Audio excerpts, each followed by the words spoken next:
اسلام کی تیسری جنگ روایتی طور پر خندق کی جنگ، جسے جنگ خندق غزوات الخندق بھی کہا جاتا ہے، کے نام سے پہچانا جاتا ہے، جو 627 عیسوی اسلامی کیلنڈر میں 5 ہجری میں ہوئی تھی۔ یہ ابتدائی اسلامی تاریخ میں ایک اہم تنازع تھا مدینہ میں مسلم کمیونٹی کے درمیان، جس کی سربراہی کی محمد اور مکہ کے قبائل کے گروہوں کے درمیان، خاص طور پر قریش کے ساتھ، ان کے اتحادیوں کے ساتھ، بشمول کچھ یہودی قبائل۔ بدر 624 عیسوی اور احد 625 عیسوی کی پچھلی لڑائیوں کے بعد مدینہ کے مسلمانوں اور قریش مکہ کے درمیان تناؤ بڑھتا ہی چلا گیا۔ مکہ والوں نے اسلام کے بڑھتے ہوئے اثر و رسوخ کو ختم کرنے اور مسلم کمیونٹی کو تباہ کرنے کی کوشش کی۔ جنگ عہد کے غیر فیصلہ کن نتائج کے بعد مکہ کے لوگ چاہتے تھے کہ ایک حتمی مرکہ آرائی ختم ہو۔ محمد صلی اللہ علیہ وسلم قیادت اور اسلام کے پھیلاؤ، قریش اور ان کے اتحادیوں نے تقریباً 10,000 فوجیوں پر مشتمل ایک اتحاد تشکیل دیا تھا، جن میں کچھ یہودی قبائل بھی شامل تھے جنہیں مدینہ سے پہلے نکال دیا گیا تھا، اور بدو قبائل جن کو مکہ والوں نے ترغیب دی تھی۔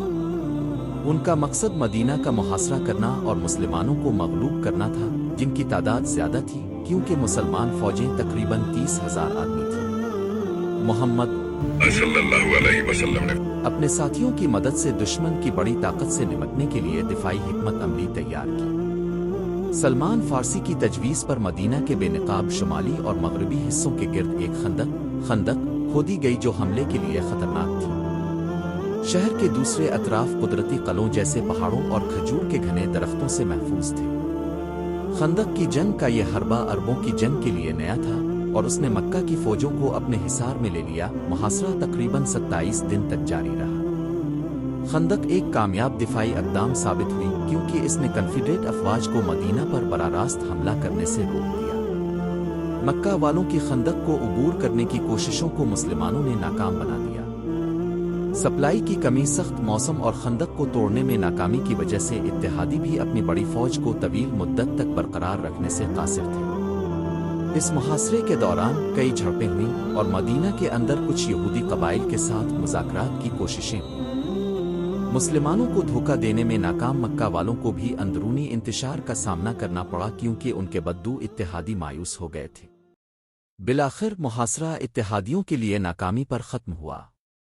دشمنوں کے اتحاد کے ٹوٹنے کے ساتھ مسلمانوں کی مضبوط دفاعی پوزیشن نے مکہ والوں اور ان کے اتحادیوں کو پیچھے ہٹنے پر مجبور کر دیا۔ اتحادیوں کو کافی نقصان اٹھانا پڑا، اور اس جنگ نے قریش اور مسلمانوں کے درمیان لڑائی میں ایک اہم موڑ کا نشان لگایا۔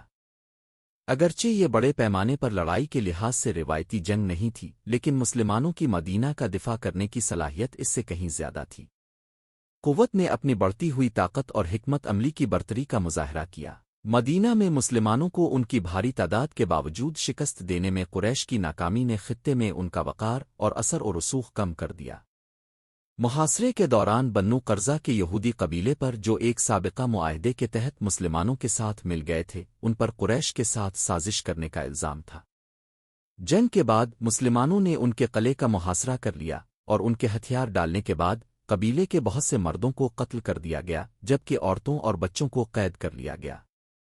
خندق کی جنگ کو اسلامی تاریخ کے اہم واقعات میں سے ایک سمجھا جاتا ہے کیونکہ اس نے مسلم کمیونٹی کی زبردست مشکلات کے باوجود لچک کا مظاہرہ کیا۔ یہ قریش کی طرف سے مسلمانوں کو عسکری طور پر تباہ کرنے کی آخری بڑی کوشش تھی، اور اس شکست کے بعد طاقت کا توازن فیصلہ کن طور پر مسلمانوں کے حق میں بدلنا شروع ہو۔